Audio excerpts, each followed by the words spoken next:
vidéo, nous allons voir l'automassage de la jambe. L'objectif ici n'est pas de travailler sur tous les muscles de la jambe un par un, mais plutôt de construire un petit traitement, par l'intermédiaire du massage.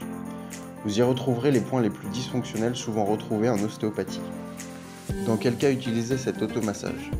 Dans les douleurs de mollet et plus globalement dans toute la jambe, dans les sensations de jambes lourdes, les crampes récurrentes du mollet, le syndrome des jambes sans repos et la récupération musculaire post-effort.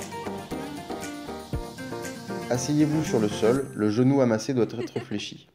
A l'aide de vos deux mains, frictionnez de part et d'autre la jambe.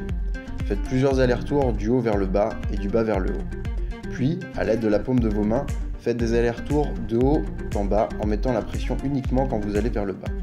Puis relâchez la pression en remontant sans perdre le contact avec la peau. Massez le mollet maintenant. A l'aide de vos deux pouces, faites des petits mouvements circulaires de haut en bas sur tout le mollet.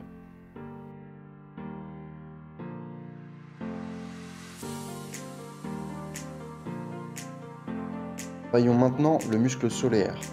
Placez le pouce juste en arrière du tibia, entre ce dernier et le mollet. Vous tomberez directement sur la partie interne du solaire. Faites le massage du solaire uniquement sur la moitié inférieure de la jambe. Faites de nouveau des petits mouvements circulaires de haut en bas. Attention, ce muscle est particulièrement douloureux, il faut donc le masser en douceur. Un autre muscle important, le muscle tibial antérieur. Avec la pulpe de vos doigts, venez repérer le gros muscle à l'avant de la jambe.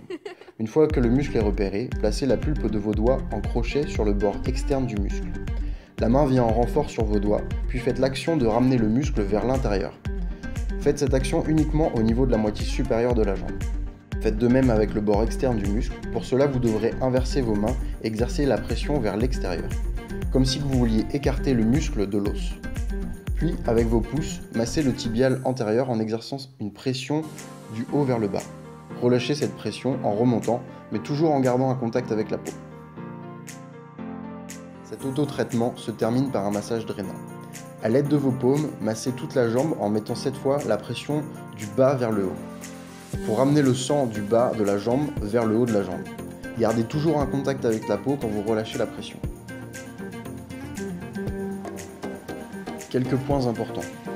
Les zones que vous sentez dures et douloureuses sont les parties les plus contractées. Elles sont donc à travailler plus longuement. Le massage doit se faire en profondeur. Ce n'est pas un massage de la peau, mais bien des muscles et des fascias présents sur toute la jambe.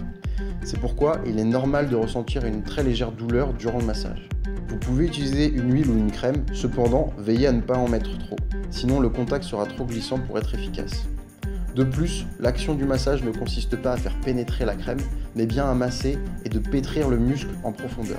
C'est dans cette action que se situe l'efficacité du massage. Enfin, la durée du massage ne doit pas excéder plus de 5 minutes.